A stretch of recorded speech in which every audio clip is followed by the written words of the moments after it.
ఈ కొమ్మల్లో ఆ కోయిల పాటలు పాడాలి.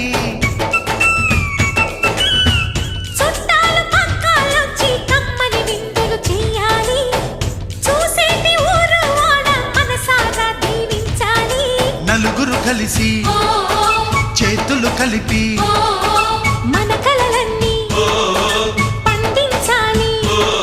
ఒక చోట పుట్టని కోడళ్ళు అయ్యారు అమ్మకే కూతుళ్ళు. త్వరలోని ముద్దుగా పుడతారు ఈ తాత పోలికల మనవళ్ళు. ఈ సంతోషాలు సరదాలే మా పండుగలు.